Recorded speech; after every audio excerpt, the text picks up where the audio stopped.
Ya pertamanya yang pertama harus lo lakukan adalah menerima bahwa itu adalah bagian dari hidup lo. Iya, oke. Bahwa masalah, unfortunate event, Iya.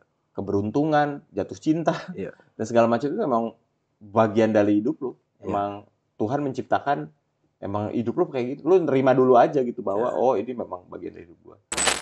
Dan lebih banyak orang yang mencela komedian daripada politician. Iya. Padahal yang paling penting dicela itu politician loh. Dia tuh omongan dia akan mempengaruhi banyak orang dan bisa mempengaruhi hidup lo. Keputusan dia yang dia ambil itu bisa mempengaruhi makanan apa yang ada di meja lo. Iya. Omongan gua nggak akan ngaruh. Oh, menyinggung ya? Ya udah, gua di Twitter gua minta maaf. Marah semua komedian. Ngapain lo minta maaf gitu?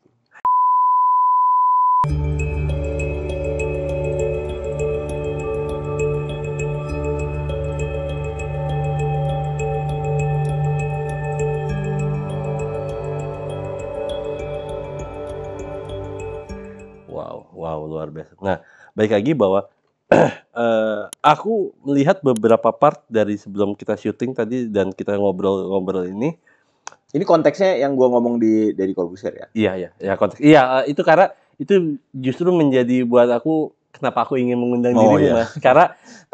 Karena gini, justru jangan pernah melihat orang ngobrol panjang kali lebar, tapi ngomong sepatah itu justru yang harus dipikirkan. Karena apa? Ketika ngomong sepatah berarti dia punya reasoning panjang ketika dia ngomong seperti itu. Benar dong? Nggak mungkin dia ngomong kayak sekelibatan tapi Ya, nggak ada reasonnya dia untuk ngomong betul. apa. Sulit Seorang juga apalagi di komedian. zaman TikTok ini ya. Ya. Ngedengerin orang ngomong panjang kali lebar terus dipotong-potong, hilang konteks, ya udah selesai karirnya gitu. Iya. Dan itu udah banyak banget ya.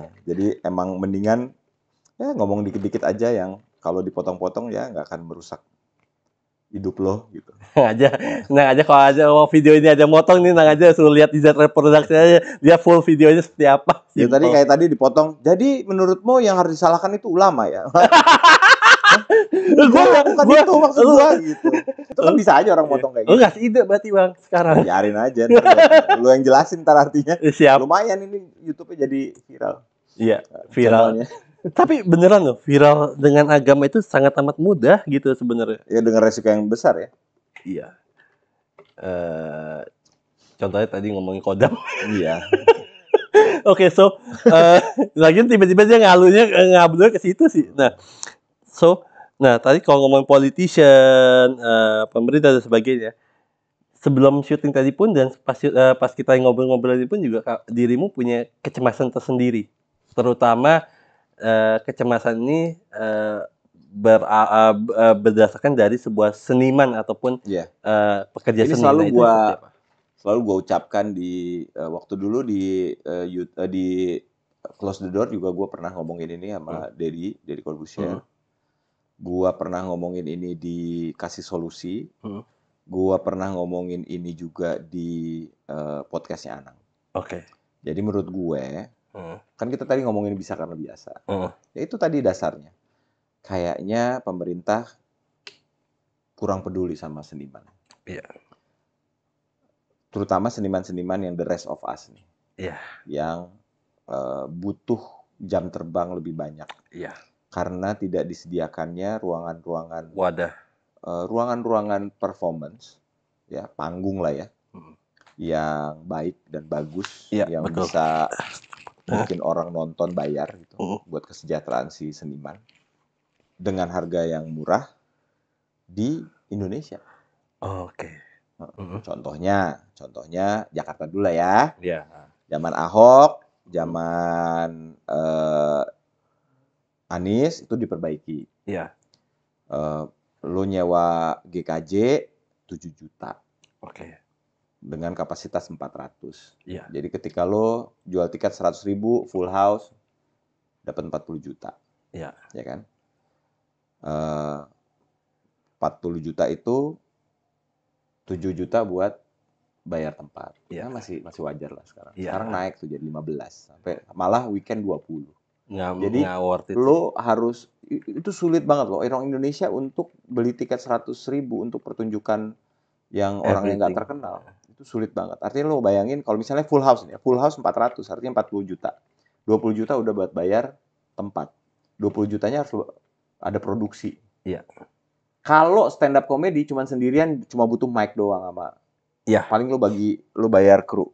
Iya. Buat tiket dan segala macam. Kalau kayak temen gue nih. Ini baru nih WhatsApp gue nih. Teman-teman teater kata.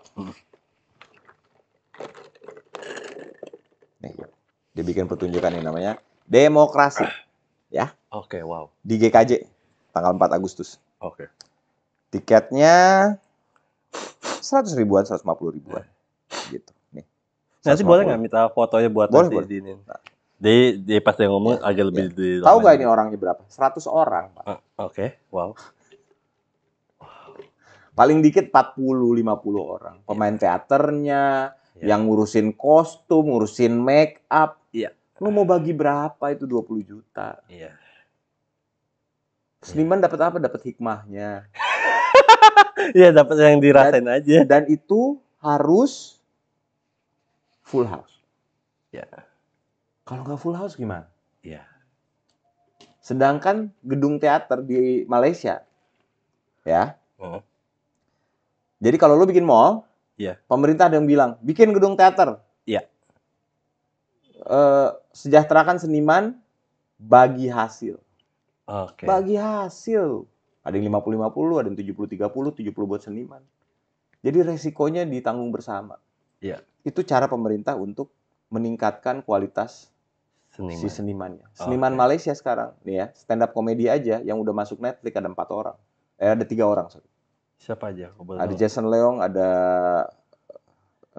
Najet Gan, gue lupa namanya, Satu lagi itu Haris Iskandar. Oke.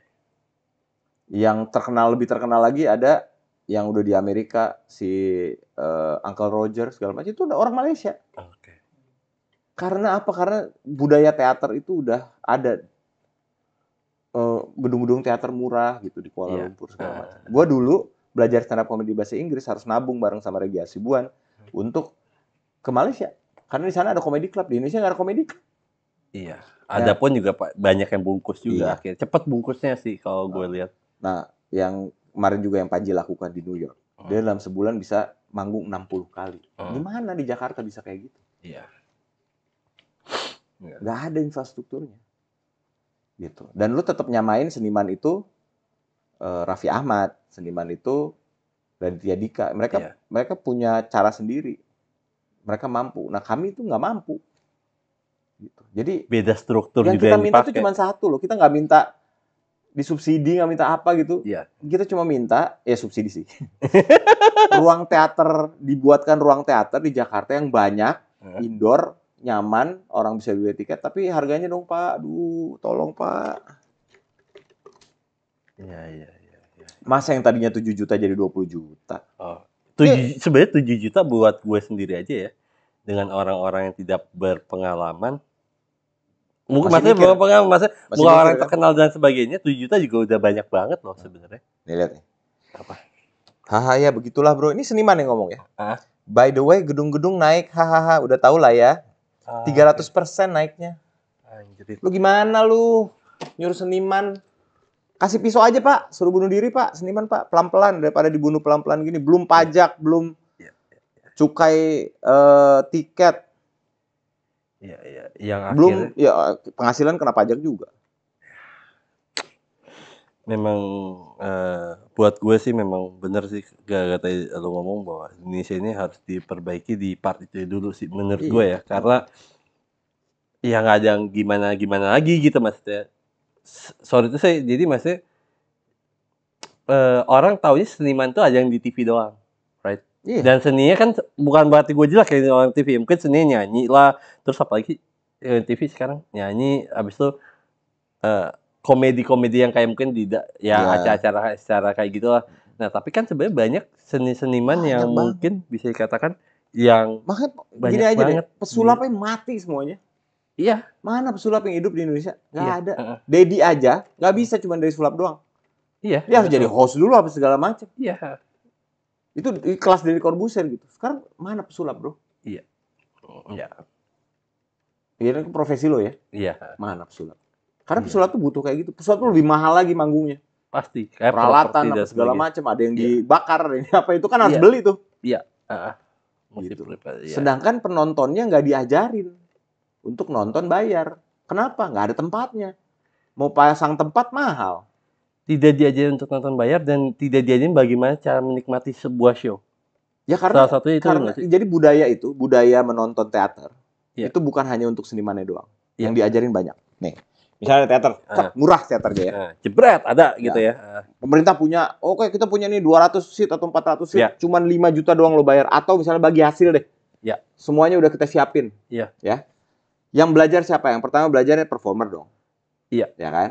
Ya dia tenang. Sekarang performer harus promo, performer harus jual tiket, harus bikin konten karena harus ke sponsor. Kapan dia latihannya buat perform? Jadi performanya bagus ya performer. Yang kedua adalah panitia, pelaksana, kru, belajar semuanya. Iya. Ya kan? Yang ketiga siapa? Iya. Yang ketiga itu adalah promotor. Promotor belajar dong. Iya. Yang keempat siapa? Penonton. Iya. Penontonnya juga tahu, oh adab nonton teater tuh gini ya, lo nggak boleh terlambat ya. Iya. Lo cuma boleh keluar masuk ketika intermission ya. Iya. Gitu. Oh nggak boleh bawa, nggak ada itunya ya. Kita belum ngomongin soal selera ya. Iya, attitude dulu. Attitude dulu. Attitude. Itu nggak belajar Sebagai karena audiens. nggak ada. Iya. Gitu. Terus yang kelima. Dan tidak diterapkan juga kali ya di negara kita ini. Betul. Jadi budaya si teaternya juga nggak ada. Terus yang kelima ya cita-cita. Jadinya nggak ada yang mau bercita-cita jadi itu. Semuanya kebetulan. Gua jadi stand up comedian kebetulan. Ini jadi stand up comedian kebetulan. Ini jadi seniman kebetulan. Nggak ada yang bercita-cita. Gua pengen jadi pemain teater hebat. Gua pengen ada di Broadway. Orang Filipina banyak banget di Broadway. Iya. Wow. Itu aduh. Bingung gua. Gua udah ngomong sama menterinya sebenarnya. Gue udah ngomong di forum yang lebih besar lagi, forum budaya. Gue udah pernah ngomong di forum Asia Afrika soal kayak gini. Kita tuh jauh banget. Musisi itu, musisi lebih menyedihkan lagi Pak ceritanya Pak. Oh, lebih menyedihkan lagi.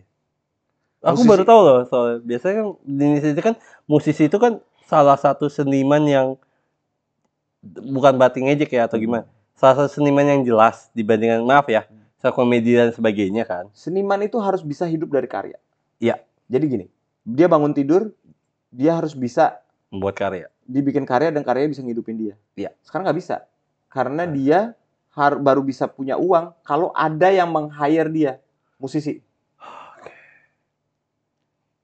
Ini gua nggak ngomongin soal musisi viral, musisi yang udah edan kalau bikin konser semuanya ini ya. The rest of us. 90% dari musisi yang lain yang harus hidup dari klub ke klub, dibayar cuma 5 juta bagi 7 orang. Mending 5 juta, cuma 3 juta dibayarnya per malam. 500.000 juga ada kan. Harus bagi. Itu kalau itu bukan job yang dia pengen main terus orang beli tiket bayar. Seharusnya orang seniman tuh bisa gitu. Seniman tuh bisa menunjuk sebuah gedung pertunjukan, dia bikin pertunjukan di sana, orang nonton, bayar tiket, dia dapat keuntungan. Seharusnya bisa kayak gitu.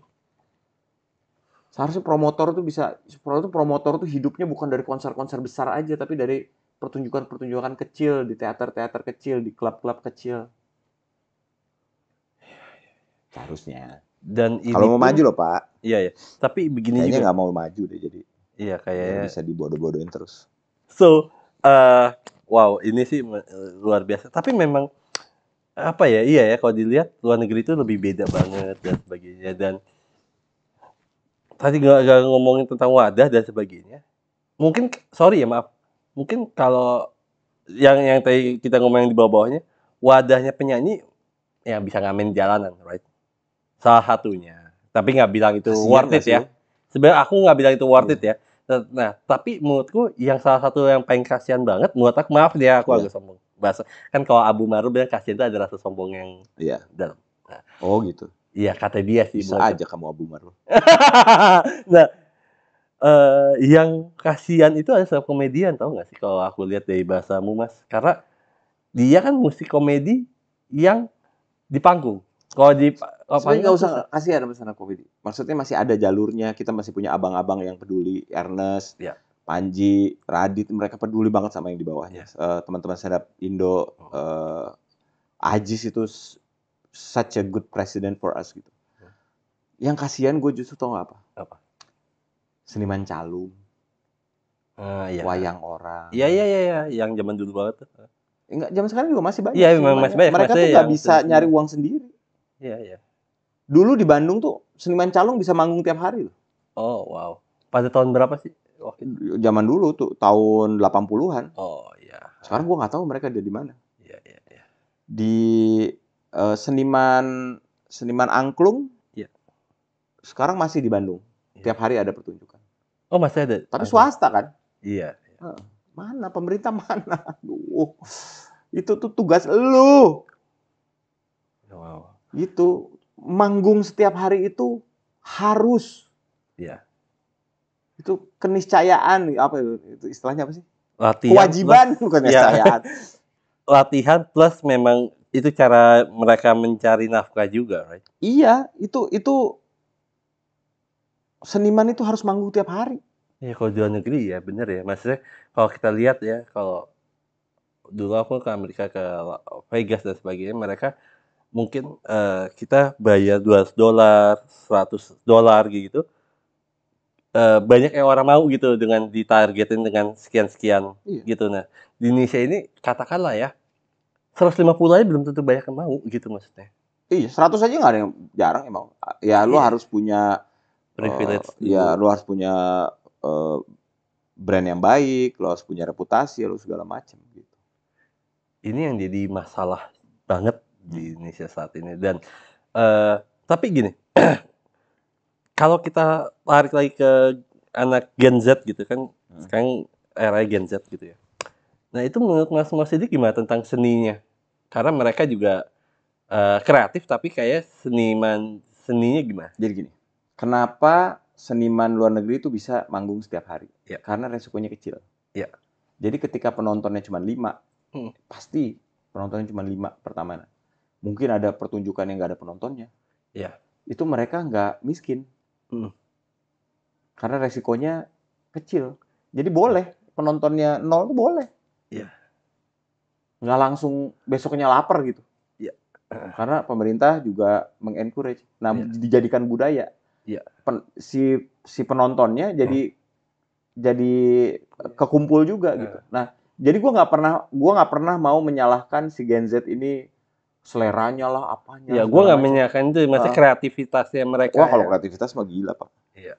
Gue jauh lebih bagus daripada orang-orang yang zaman dulu ya. Dan lebih bagus lagi kalau diwadahi, right? Iya, tapi mau di mana? Akhirnya semuanya TikTok. Di TikTok ngambilnya 70%.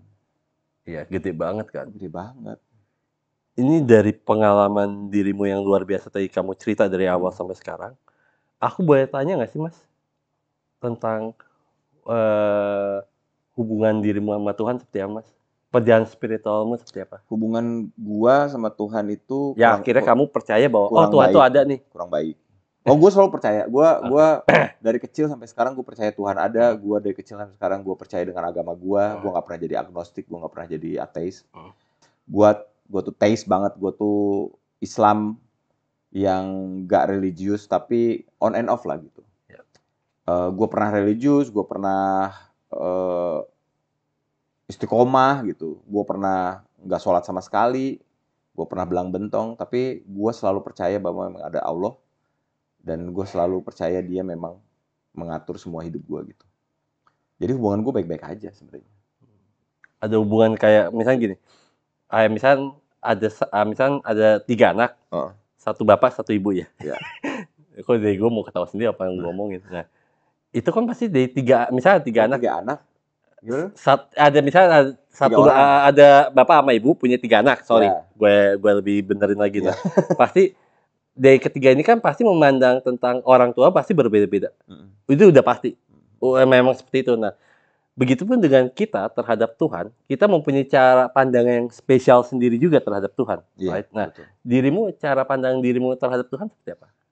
Gua itu sempat kesana kemari lah ya, sempat kesana kemari.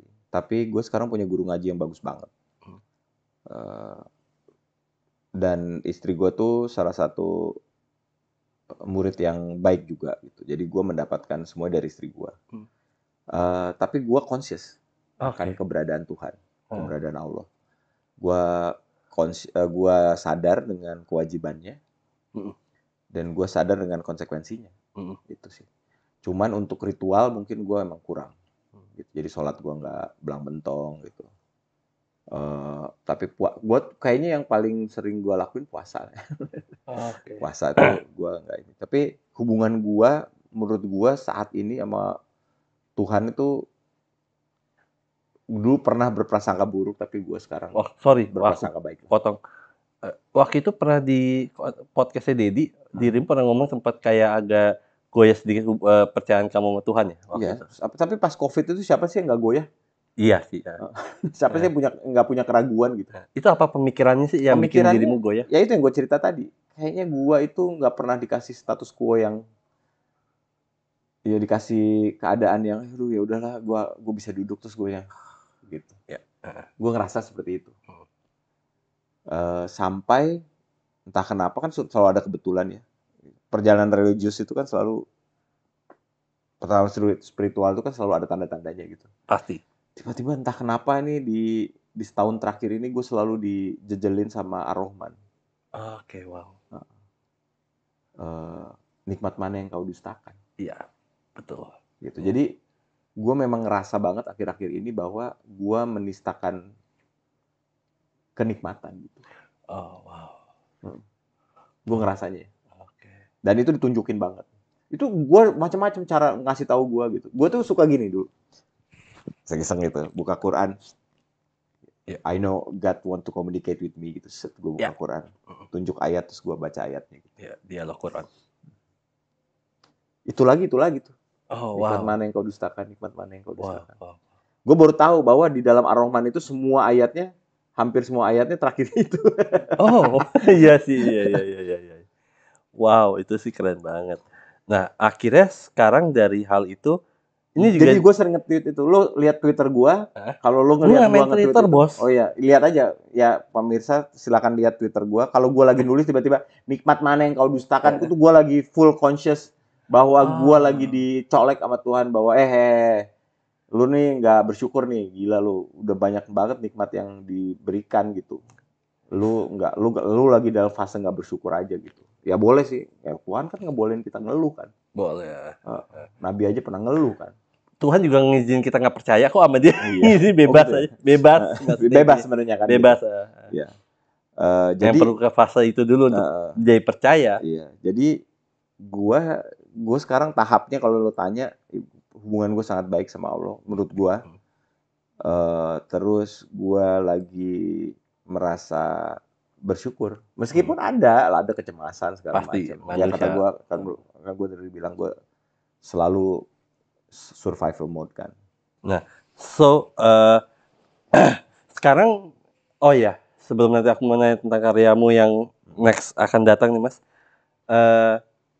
Terakhir-terakhir ini aku dengar berita dirimu diet. Ya. Nah, itu kenapa sih Mas? Ya itu karena menurut gue kalau gue nggak diet gue kufur nikmat. Oke, wow. Karena gue dianugerahi 2 anak yang lucu-lucu, istri yang baik, terus udah gitu kehidupan yang baik gitu. Kalau gue menyia-nyiakannya dengan tidak sehat, menurut gue itu salah satu nikmat mana yang kau dustakan gitu. Jadi gue mencoba, dari dulu sih gue mencoba diet tiba-tiba, tapi mulai dari Februari 2023 sampai 2024 kemarin gue ngerasa progresnya. Terus gue sekarang lagi ikutan namanya ER, Eating Reorder. Gue bertemu juga sama orang-orang yang sangat istimewa gitu, orang-orang yang mungkin nggak religius tapi sebenarnya mereka religius. Gitu. Iya. Yang menginspirasi gue banyak gitu. Katanya sempat sesak nggak sih? Katanya dengan di berita sempat sesak atau apa gitu? Sesak apa? Nggak sesak nafas maksudnya? Enggak. Oh nggak pernah. Oh berarti berita itu Google bodoh itu siapa yang ngomong? Oh dia ngomong gampar yuk. Nggak pernah. Nggak pernah sesak nafas gue. Oh wow. Nah sekarang pas COVID tuh kali sesak nafas kali. COVID pernah? COVID 3 kali gue. Kayaknya kita sering deh, lebih sering lagi. Cuman yang parah 3 kali. Gue 2 kali Gua update. parah. Yang 2 kali itu sesak nafas gua. Wow. Nah, ada karya apa nggak sih yang dirimu ingin ceritakan yang baru saat ini Jadi akan? gua sekarang lagi bekerja di tiga project Oke. besar. Yang pertama adalah kami menyebutnya gerak, GRAK. Apa itu? Gerak, siap gerak tuh. Gerak. Oh, siap gerak. Oke. Gerak itu artinya gendut bergerak. Oke, fine. Jadi Di luar ekspektasi ya pikirannya. nilai yang gue dapet selama ini, yang tiba-tiba juga ketemu sama orang-orang istimewa di Eating Reorder adalah si gendut bergerak ini. Gendut bergerak ini adalah nggak apa-apa lo gendut, tapi asal lo gerak deh. Oke. At least lo bergerak gitu. Gitu. Tujuan gue yang tadinya dietnya pengen kurus, sekarang jadi pengen sehat. Oke, wah. Gitu. Jadi gue udah nggak peduli. Gue tuh pertama diet kerja gue nimbang. Sekarang gue nggak peduli timbangan gue berapa. Yang penting gue jauh lebih segar, bangun tidur segar. Ini semua bonus. Tekanan darah gue baik. Ya. Ketika gue cek darah nggak ada bintang-bintangnya tuh. Udah tujuan gue jadi itu aja udah sekarang. Gue nge-gym hampir setiap hari. Gue makanannya gue pakai gue bawa timbangan lo lihat. Hah? Serius? Makanan. Hah? Iya. Lo bawa timbangan sendiri? Bawa timbangan kayak drug dealer. Oh, wow. Kemana-mana? Kemana-mana tuh bawa timbangan. Oke, wow. Bukan timbangan badan ya, timbangan makanan. Iya, I know. Ya. Makanya pas lo nanya mau makan apa, wah jangan deh, pasti lo repot banget gitu. Biasa apa sajiannya? Menyan gitu. Ya kopi aja di kopi pahit. Gua karena lagi intermittent. Oke. Seharusnya buka tadi jam 11, enggak apa-apa. Nambah 2 jam. Oke. Terus ya itu gendut bergerak, gue pengen bikin komunitasnya, gue pengen mengajak teman-teman yang overweight at least bergerak. Itu udah ada IG-nya atau something? Nanti bakalan, ini lagi dibikin nih sekarang. Masih kerja sama sendiri berapa doang, orang? Sendiri doang. Gue pengen ya aja, karena gue banyak dipengaruhi oleh orang-orang yang hebat ya di Eating Reorder. Semangatnya berbagi mereka. Eating Reorder itu adalah program diet yang bayarnya seridonya. Oh wow, keren, nice banget Gila, nih. Yang kayak gini pemerintah harus support nih. Ini keren, tahu nggak sih? Mereka tuh gagasannya semuanya. mengatur makan, gramasinya, gaya hidup, tidurnya berapa jam, minum banyak, tiap hari jalan 30 menit segala macam gitu. Ada coachnya, ada psikolognya, timnya besar. Bayar berapa kata gue? Ya menurut lo worth it berapa lo bayar? Silahkan aja. Oh wow. Dengan pelayanan yang sama buat yang bayar cuma 50.000 sampai 300.000 segala macam. Oh wow. Menurut gue itu menginspirasi gue. Jadi gue pengen ngajakin teman-teman yang overweight bergerak aja lah. Soalnya pertamanya memang yang paling susah bergerak. Ya, jadi kan sekarang ada gerakan love yourself segala macam. Gua mah pengennya ya udah gue departemen pergerakan aja gitu. Yang penting lu jalan kaki, lu apa segala macam. Mau makan apa kayak terserah gitu. Nanti kita sediain tools-toolsnya. Wow. Gitu. Yang kedua adalah gue akan bikin comedy club. Oke. Nah, jadi ada comedy club baru di Jalan Fatmawati, namanya Ketawa Comedy Club lagi, namanya. Di situ, insya Allah Agustus September udah mulai buka, benar. 5 pertunjukan tiap minggu. Oke. Jadi ketika misalnya lo pengen perform, seorang stand up comedian bisa perform 20 kali dalam sebulan. Oh wow. Ya dong. Kalau dihitung-hitung, lo punya kesempatan untuk bisa perform. At least 4 kali dalam sebulan. Itu udah ini banget. Tempatnya humble, gue nyediain penontonnya, pakai tiket. Mudah-mudahan disubsidi pemerintah nanti kalau misalnya mau, terserah. Tapi gue nggak peduli, gue sih pengen tempatnya memang buat latihan. Terus yang ketiga, gue lagi banyak memproduksi film. Boleh ceritain nggak? Maksudnya genre filmnya dari gue nggak mau nanya. Karena alasan ekonomi, jadi gue masuk industri film itu dari jalur ekonomi. Karena gue bawa investor segala macam. Jadi gue itu memang lebih banyak mengurusi bisnisnya. Gitu. Gue itu adalah produser yang ditunjuk oleh investor untuk mewakili mereka ke orang-orang film. Jadi kan beda nih, orang bikin film nih kan seniman. Investor ini yang punya duitnya nih, Ya, bisnismen. iya. Nah, mereka Logiknya ya. Ya, nah itu komunikasinya beda tuh, Iya. bahasanya beda gitu. Nah, gue itu adalah penjembatan, produser yang jadi penjembatan antara untuk mengamankan investasinya dan juga Senimannya. ya senimannya gitu. Karena gue punya pengalaman di dua-duanya. Gitu. Sebenarnya di Indonesia sendiri kalau di dunia film udah banyak nggak sih sistem kayak gitu? Udah banyak sekarang. Udah banyak. Sekarang wajar. Oh. Sekarang wajar. Sekarang kolaboratif kan semua. Film itu bisa dikeroyok sampai 8 investor. Berarti secara langsung dirimu mengatakan bahwa dirimu tugasnya yang bagian stres banget ya. Mesti dua-duanya kiri A mau A, kiri mau B, bagaimana ke Tapi tengah-tengahnya. gue suka banget itu. Itu adalah peran yang gue suka karena gue paling benci syuting sebenarnya. Gue gak suka syuting. Menurut gue syuting itu merusak kesehatan. Iya. Nah, gue tuh bisa dalam posisi itu tuh ya lebih ke producing gitu. Itu di seninya ada, di bisnisnya ada, tuh gue suka. Ya, gitu. Jadi imbang ya. Imbang banget. Nah, gue suka. Ini adalah posisi yang gue paling suka di sebuah dunia perfilman. Gue bisa nulis, gue bisa main juga kadang-kadang. Gue kadang-kadang disuruh ngedirect. Gue kadang-kadang juga disuruh bernegosiasi, bikin budget. Itu it's my thing. Wow. Memang your passion juga. Ya, jadi so far ini tiga-tiganya yang project yang lagi gue jalanin ini, tiga-tiga gue suka. Gitu. Wow. Thank you for today. Lu udah datang, Terima Bang. kasih udah undang juga. Terima kasih atas Klik like and subscribe. Iya. Oke, teman-teman, kalau misalkan teman-teman suka dengan konten gue sama Bang Mosidi, kalian boleh loh ngasih support ke bawah tuh ada namanya The Big Love S gitu. Kalian boleh ngasih berapapun buat kita. Oh, ada. Ada. Oh, kalau ada. di YouTube ada. Oh, gitu. Literally ada. Mau berapapun, mau gimana pun terserah gitu. Silahkan kalian support konten ini dengan kalian klik di bawah itu, terserah mau kalian mau ngasih berapapun buat kita. Kayak nyawer gitu. Ya, kurang lebih. Oh ya? Ya donasi. Wow. Donasi, kita donasi. So, jangan lupa like, comment, subscribe, dan see you next time. Bye-bye. Bye.